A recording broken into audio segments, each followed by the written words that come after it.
Kembali lagi bersama saya Hasbi Dewantara di podcast Bawaslu Sulawesi Tengah. Katolik, bertahun-tahun yang lalu kita sudah punya semacam SOP komunikasi. Kalau terjadi intoleransi di lapangan, kita harus bikin apa? Jadi di undang-undang itu harus ada. Ketika ada yang melanggar, anggota yang melanggar, kalau bisa partainya itu didiskualifikasi.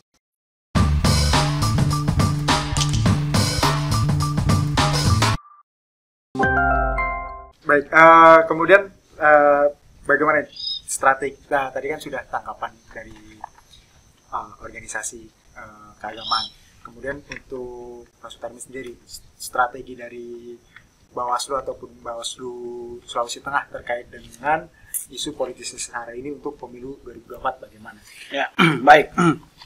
Sebenarnya politisasi sara kalau dalam konteks perspektif yang positif tadi, ini kan bagus lah. Ya. Tetapi yang menjadi fokus Bawaslu dalam melakukan pengawasan adalah ketika politisasi sara itu dimainkan dengan mengeksploitasi sentimen-sentimen suku, agama, ras, dan antara golongan untuk kepentingan jangka pendek. Jadi nah, apakah kita punya catatan soal itu? Ya, kita punya di Bawaslu bahwa ada ketika kampanye di masa tertentu di pilkada dan pemilu, ada oknum, ada tim yang langsung tiba-tiba menghina suku, agama, bahkan suku tertentu dikatakan, oh suku ini dia punya etos kerja kurang dan sebagainya. Nah, itu menurut saya yang tidak boleh ketika dia sudah masuk pada menghasut, menghina dan sebagainya.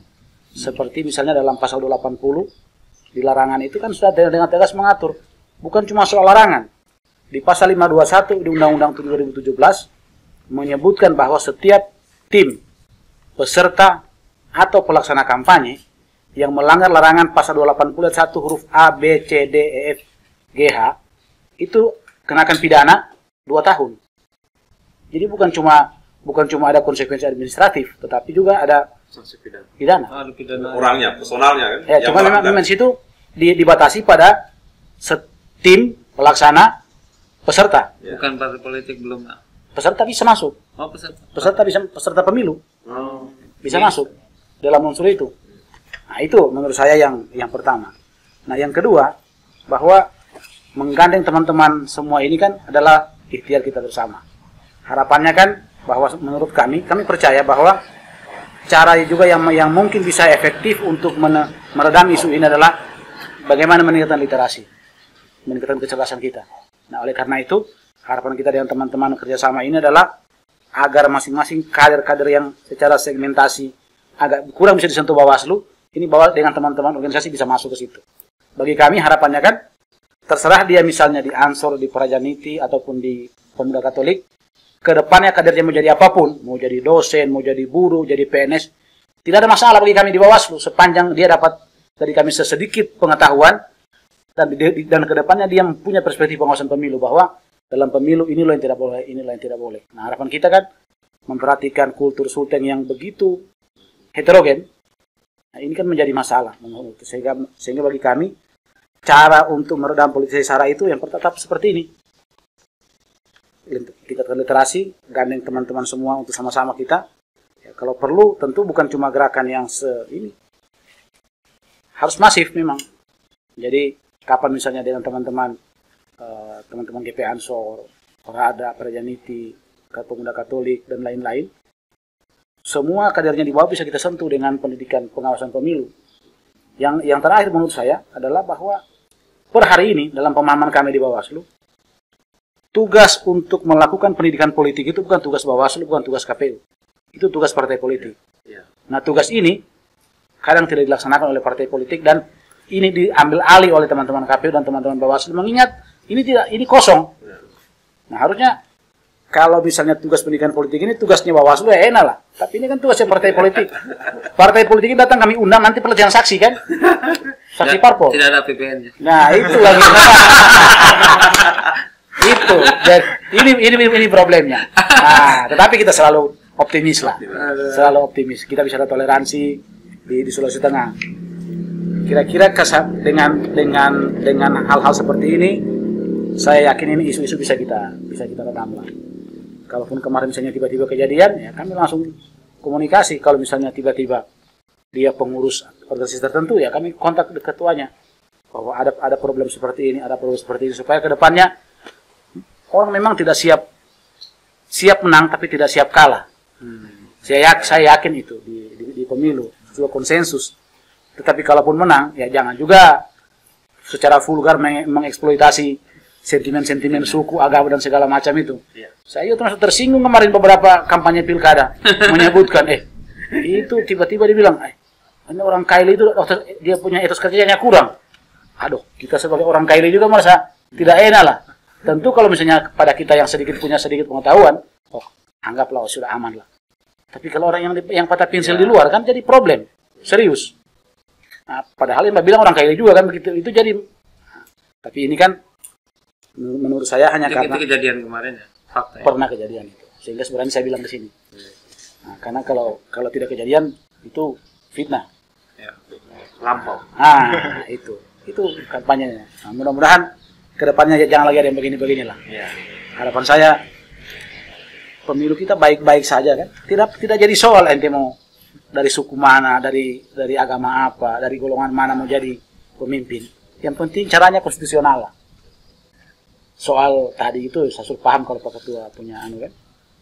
Semua yang kanalisasi politisasi yang positif itu silakan saja. Ya, karena memang demokrasi itu memang mengkanalkan semua itu kan. Kanalisasi kehendak kelompok, golongan agama. Iya. Makanya kita semua punya partai itu kan. Iya, harus begitu.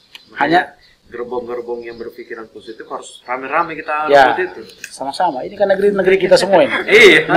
Negeri kita bersama. Nah, mungkin itulah kira-kira Mas Hasbi. Lalu untuk pemuda Katolik, jadi karena sudah melakukan MOU dengan Bawaslu, apakah kemudian kedepannya, terutama untuk pemilu 2024 ini, apakah akan ada program-program terkait dengan penanggulangan politisasi sara tersebut, atau misal terkait dengan pengawasan partisipatif seperti apa? Apakah akan ada program-program bersama dengan Bawaslu itu seperti apa? Ya, baik, terima kasih. Tentunya setelah kita melakukan penandatanganan MOU bersama dengan Pemuda Katolik, Pemuda Sultan dengan Bawaslu Sultan kemarin, tentu kita sudah berpikir bagaimana ke depan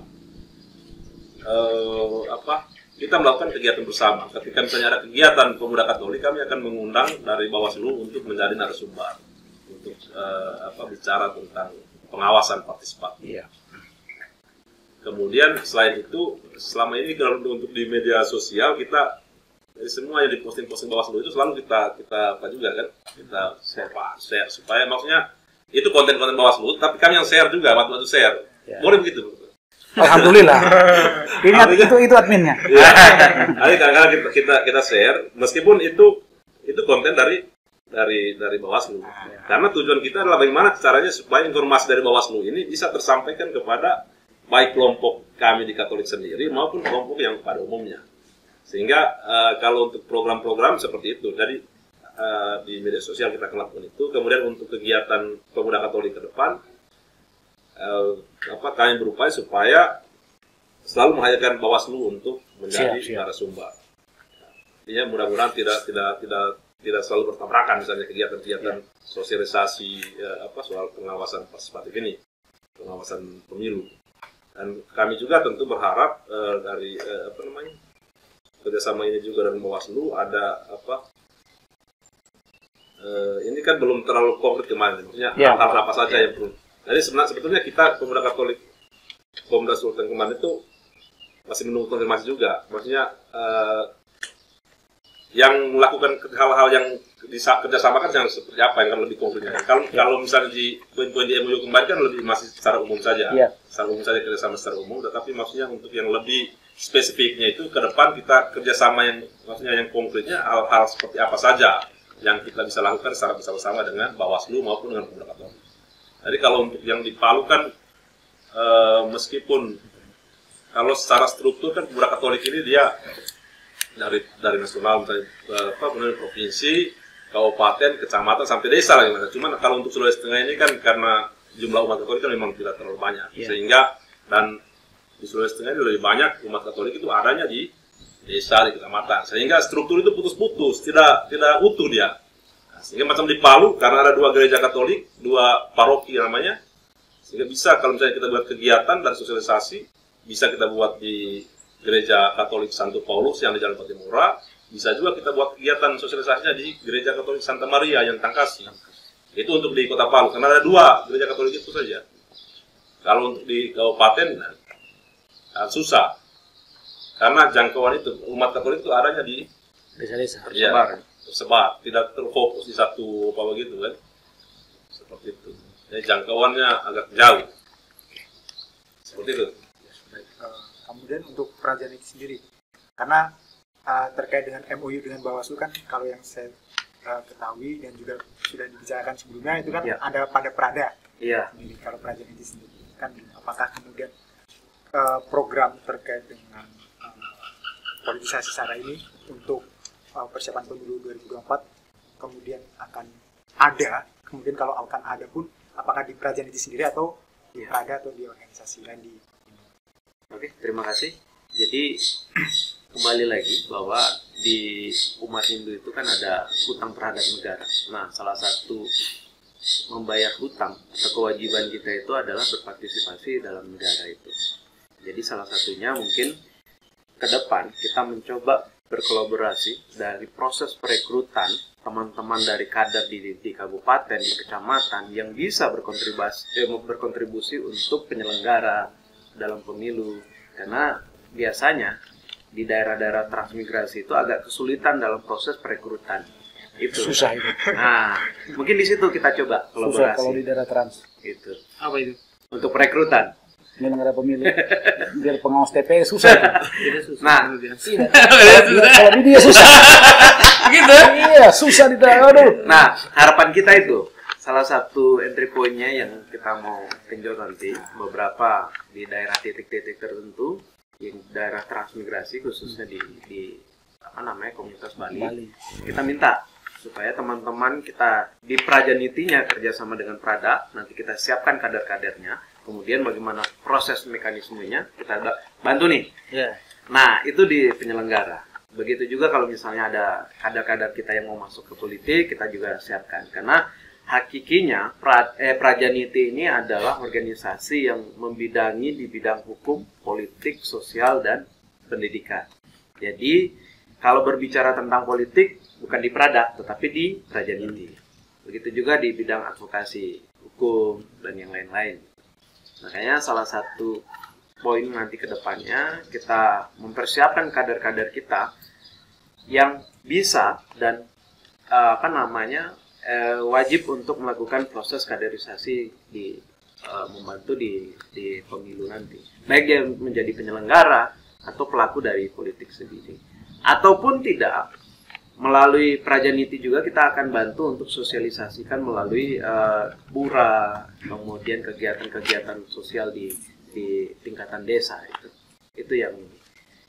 Jadi harapan kita setelah dari diskusi ini, Bawaslu Roadshow, go to Roadshow Sulawesi Tengah, dan kalau misalnya bisa bukan lagi masuk ke segmen-segmen tertentu, bila perlu seperti ini. Jadi satu kali turun semua unsur ada tuh. Iya kan? Enak tuh. Gitu. Jadi ada dari Ansor, dari Katolik, dari Hindu, jadi satu kali turun langsung otomatis sekali bicara itu semua segmen langsung kena. Sisi lain energi kita tidak habis di situ aja satu segmen tuh, tapi semuanya langsung serentak. Mungkin itu aja. Terima kasih. Kemudian untuk Ansor sendiri, sebagai Ansor karena itu basisnya lumayan besar juga. Besar basisnya. Ya, makasih nih Mas Hasbi. Kalau untuk GP Ansor, rujukannya kan MOU kemarin atas perintah Bawaslu. Kami anggap itu perintah ya, karena ini kan ngurusin negara ini. Ansor itu sudah menyiapkan minimal 1.000 kader untuk apa yang kita sebut dengan Awaslu. Ansor awasi pemilu. Masuk. Ya. Ansor sudah punya persiapan relawan pengawasan partisipatif. Ini sebenarnya bocoran awal ini Pak Sultan. Kita kan mau FGD ini habis ini. Jadi Ansor beri nama Awaslu. Minggu depan lah. Ansor Awasi Pemilu. Nah, isinya adalah kader GP Ansor di seluruh wilayah Sulawesi Tengah, tentu sesuai dengan kebutuhan dan arahan dari Bawaslu untuk pengawasan partisipatif tersebut. Nah, itu yang pertama. Kemudian kita juga sudah menyiapkan semacam kurikulum, ya kan? Karena begini, kalau bicara soal isu-isu intoleransi, kebinekaan, termasuk politisasi agama, ini sebenarnya sudah menjadi kurikulum dasar kader pemuda Ansor. Tinggal ditambah konteks kepemiluan itu tidak begitu sulit. Makanya kemarin saya pasca MOU itu sudah ngomong ke beberapa ideolog-ideolog kami untuk menyusun perintah saya itu, tolong susun segera sumber-sumber rujukan primer dan sekunder di dalam keagamaan Islam untuk mendukung pengawasan pemilu. Jadi kita ingin justru revans ini Pak Sutarmin, maksudnya kita mau balik keadaan ini yang dimana orang menggunakan agama secara berlebihan sehingga mohon maaf merusak. Kita mau balik, kita mau menggunakan agama ya, mencari sumber-sumber nilai-nilai yang ada di dalam untuk justru baik, mempererat, menuju kebaikan gitu loh. Misalnya begini, di kami itu ada ini sekedar contoh aja ya. Di kami itu ada doktrin bahwa tujuan kita berkehidupan ini kan membawa kebaikan. Dalam skala masyarakat yang besar, untuk bisa menyelenggarakan masyarakat yang baik, perlu ada pemerintahan. Kan begitu, perlu ada negara, perlu ada pemerintahan. Nah, pemerintahan ini bisa dibentuk, kita sepakat melalui pemilu. Artinya apa? Pemilu ini wajib. Kenapa? Karena pemilu membentuk pemerintahan, pemerintahan menyelenggarakan atau mengusahakan kemaslahatan kesejahteraan rakyat. Maka berpengawasan pemilu itu wajib bagi kader Ansor. Itu loh. Nah, dalilnya saya nggak ngomong, karena saya kan bukan ustadz. Tapi dalilnya ada gitu loh. Oleh teman-teman itu dibuat atau dicari, bukan dibuat, mohon maaf, dicari dari sumber-sumber primer untuk ini kemudian di-drive ke bawah, diajarkan. Nah, sebagai kemarin kita diskusi sama Bawaslu, ada dua model yang kita tawarkan.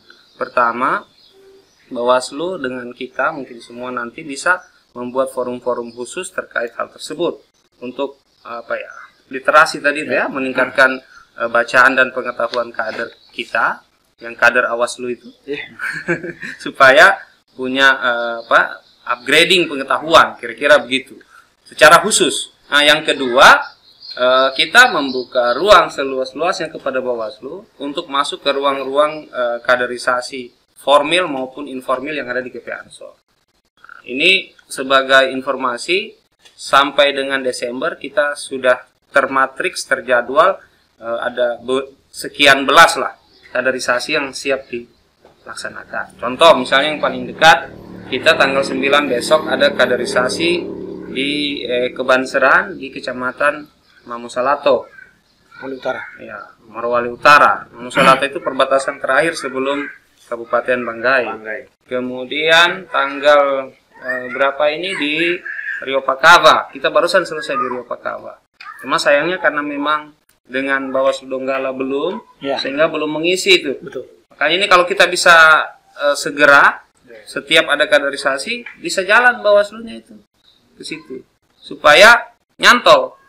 Nah, kira-kira begitu. Apalagi kalau misalnya kaderisasi ini memang kita khususkan, itu lebih mantap lagi. Jadi kira-kira begitu programnya. Awaslu. Ansor Awasi Pemilu. Kan ada Bawaslu. Kalau saya tulis Bawaslu nanti Banser Awasi Pemilu. Wah, sama gitu. Jadi Awaslu aja gitu. Gitu kira-kira ini namanya. Baik, ini pertanyaan terakhir ini untuk semua narasumber terkait dengan harapan pelaksanaan pemilu 2024, terutama terkait dengan adanya politisasi SARA. Harapannya seperti apa untuk pemilu 2024? Ya, dari Dari Pak. Oh, dari Bawaslu. Ya, baik. Tentu kalau harapan Bawaslu tentu sesuai dengan visi misi dari Bawaslu untuk mengawasi pemilu yang harapannya terkait isu SARA ini untuk 2024 tidak ada lagi terjadi yang hal-hal yang mendistorsi nilai-nilai demokrasi itu dari sisi politisasi SARA. Mempolitisasi SARA untuk kepentingan yang tidak ada problem, yang baik-baik tidak ada masalah, tapi ketika itu sudah masuk pada nilai-nilai merendahkan kemanusiaan, sentimen segala macam yang dilarang, harapan kita jangan itulah. Karena pertama itu ada efeknya. Yang kedua tentu selain ada masalah, tentu ini kalau ada konsekuensi pidana kan juga lumayan repot lah. Kami juga punya pengalaman cukup banyak yang melakukan penindakan di satu Sulawesi Tengah ini. Ada orang karena hanya dibayar sekian, dia coblos 2 kali, di penjara 6 bulan. Ada yang politik uang di rumah ibadah, kemudian didiskualifikasi 2 hari menjelang voting day, pencoblosan. Suaranya banyak, tapi dia tidak bisa kalau sudah dicoret sebagai caleg. Yang begitu-begitu menurut kita residu, jangan sampai itu terlalu banyak. Bagi saya residu kalau misalnya yang sedikit itu tidak ada problem lah. Tapi kalau sudah terlalu banyak residu voting day-nya itu juga menandakan bahwa Bawaslu tidak bekerja efektif. Nah, dengan ini harapan kita politisasi SARA bisa kita redam, literasi bisa kita tingkatkan dengan teman-teman semua. Tentu kalau di Bawaslu punya program. Ini bulan ini saja kami punya 3 kegiatan. Tentu secara teknis kita akan bicarakan. Yang kegiatan itu ada FGD, kemudian ada kegiatan sosialisasi, ada juga kegiatan SKPP, Sekolah Kader Pengawasan Partisipatif. Tentu kita mungkin tidak akan undang dari luar lagi. Kita sudah punya teman-teman yang sudah komit bekerja sama dengan Bawaslu untuk mengawal pemilu 2024. Harapan kita pemilu 2024 tanpa politisasi SARA. Itu kira-kira kata kuncinya. Kemudian dari Pak Alam. Saya sedikit beda pendapat ini. Iya. Kalau saya tidak setuju itu 2024 tanpa politisasi SARA. Kalau saya justru setuju. Yang tadi. Tanda kutip tadi.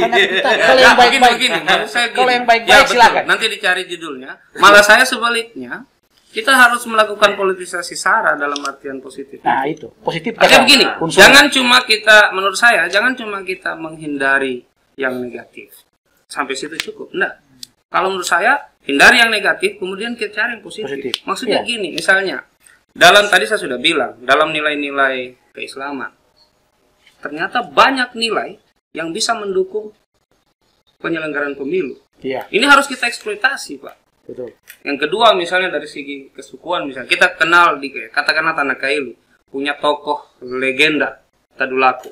Tadulako itu punya nilai-nilai yang luar biasa, kepemimpinan, egaliter dan seterusnya. Harusnya ini kita eksploitasi. Kita menggunakan idiom-idiom kesukuan, kelokalan untuk mendukung penyelenggaraan pemilu. Setiap orang harus seperti Tadulako, berjiwa besar, pemimpin, memperjuangkan semua orang dan seterusnya. Paham maksud saya? Nah, maksud saya kita perlu FGD untuk menemukan. Contoh misalnya, saya tidak ngajar ya, sekedar contoh. Misalnya teman-teman di Katolik ternyata ada nggak dalil-dalilnya itu bahwa pasti ada. Pasti ada. Pasti ada. Titipan saya ke depannya di FGD kita itu keluarkan itu supaya menjadi bahan kampanye kita semua bahwa SARA ini harus bukan cuma sekedar kita hindari secara negatif, tapi harus kita eksploitasi positifnya untuk refinance balik gitu loh. Ini agama ini barang bagus kok. Masa kita rela dipakai orang untuk tujuan tidak bagus? Kita balikin deh. Kita pakai agama untuk tujuan yang baik. Jadi tidak cukup sampai menghindari efek menurut saya ini ya gitu. Tapi kalau eksploitasi nilai-nilai kebaikan itu. Kan begini Pak, mohon maaf saya tidak ngajar. Saya baca buku apa dulu PMP. Pendidikan Moral Pancasila. Begini definisinya. Setiap itu sekarang buku. Iya. Begini definisinya. Saya masih ingat. Pancasila adalah sublimasi nilai-nilai luhur bangsa Indonesia. Saya orang fisika ya. Sublimasi itu adalah proses perubahan zat dari keadaan gas kemudian menjadi cair. Kita bilang kadang pengembunan. Bayangan saya begini, founding father kita ini ibarat berdiri di atas panggung. Ini Indonesia. dia lihat di bawah, baru dia bisa melihat, merasakan banyak sekali nilai luhur. Lalu dia ambil, dia ambil yang menguap ini, dia sublimasikan menjadi intisari, itulah Pancasila.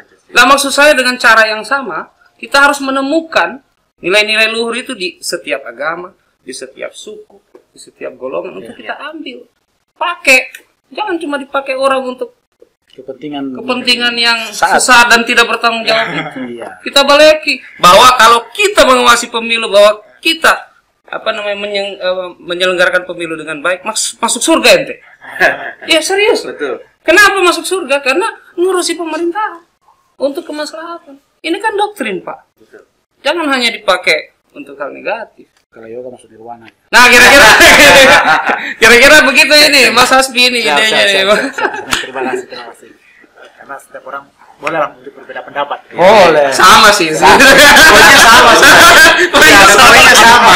Saya nggak berani berbeda dengan beliau ini. Beda-beda tipis. Kemudian dari Pak Yoga sendiri. Siap. Terkait harapannya. Oke. Kalau saya demokrasi sehat, politisasi sehat. Dalam artian bahwa ketika itu isu agama kemudian digunakan, tetapi dalam konteks kebaikan.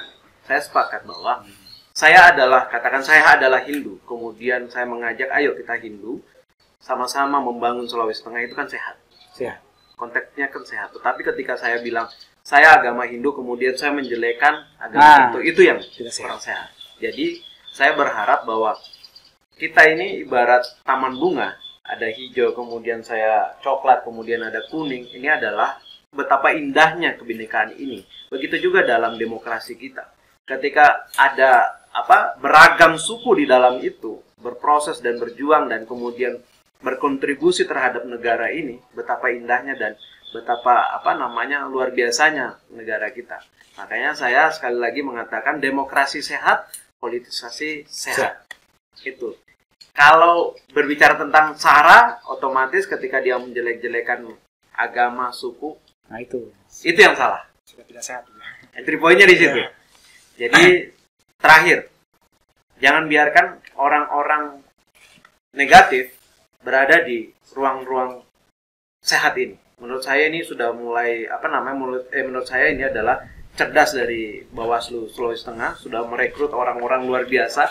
Harapan saya ini menjadi embrio untuk Bawaslu Pusat. Ini menjadi entry point, istilahnya pilot project lah. Kalau misalnya bisa ini menjadi pilot project untuk tingkatan nasional, berarti Bawaslu Sulteng luar biasa. Tinggal perekrutannya nih, sampai di tingkatan grassroots. Bagaimana Pak Ketua? Ya. Jadi bukan cuma sampai di sini kan? Kita serahkan ke Bawaslu. Yang pasti kata Gus Yakut kan, agama itu tidak boleh hanya menjadi sekedar aspirasi, tapi harus menjadi inspirasi. Nah, kira-kira gitu. Sumber agama kita gali untuk mendukung kepemiluan ini. Itu aja sederhana. Gitu. Kemudian terakhir nih dari Pak Gusti terkait dengan harapannya untuk pemilu 2024. Ya, baik. Saya kira kalau harapan dari pemuda Katolik Sulawesi Tengah dan bahkan secara nasional itu, pemilu 2019 ini diharapkan melahirkan pemilu yang berkualitas dan bermartabat. Bagaimana cara untuk melahirkan pemilu yang berkualitas dan bermartabat? Maka kami mengharapkan penyelenggara pemilu maupun peserta pemilu itu bisa menjalankan nilai yang kita selalu sebut itu Pancasila. Karena kami yakin ketika penyelenggara negara, penyelenggara pemilu maupun peserta pemilu, ketika menjalankan, melaksanakan, mengamalkan nilai-nilai Pancasila ini, itu tidak akan terjadi politisasi SARA, kemudian money politik, dan lain-lain. Karena itu nilai-nilai luhur yang digali oleh para penerus kita. Seperti apa yang disampaikan oleh Bung Alam tadi, saya kira itu yang hilang kita hari ini. Kita hanya bicara soal Pancasila saja slogan. Kita tidak bisa mengamalkan nilai-nilai itu dalam kehidupan sehari-hari, terutama dalam kehidupan para penyelenggara negara. Ya, mohon maaf, misalnya Bawaslu kan, bisa saja Bawaslu maupun maupun KPU misalnya, ketika tidak melakukan tindakan tegas terhadap pelanggaran-pelanggaran ini, maka akan terjadi, maka nilai mutu dari pemilu itu tidak akan terwujud. Sehingga harapan kami penyelenggara penyelenggara pemilu maupun peserta pemilu bisa menjalankan, melaksanakan nilai Pancasila ini dengan baik dan benar. Demikian dari kami. Terima kasih pembicaraan yang sangat luar biasa, karena kalau saya lihat di jam ini hampir 1 jam kita berbicara, dan ini salah satu yang mungkin lama juga ya untuk di podcast Bawaslu Sultan. Kalau dari saya, semoga kita masih bisa bertemu di lain kesempatan, entah itu di podcast berikutnya ataupun di kegiatan-kegiatan lain bersama dengan Bawaslu. Mungkin itu saja untuk podcast pada hari ini. Saya ingatkan kembali, jangan lupa untuk selalu share, like, comment, and subscribe channel YouTube Bawaslu Sultan, dan juga ikuti juga media sosial Bawaslu Sultan, kemudian website Bawaslu Sultan juga jangan lupa diikuti, karena kita akan selalu memberikan berita-berita terkini terkait dengan Bawaslu Provinsi Sulawesi Tengah maupun kepemiluan. Mungkin itu saja dari saya, kurang lebihnya mohon maaf. Wassalamualaikum warahmatullahi wabarakatuh. Waalaikumsalam warahmatullahi wabarakatuh. Terima kasih.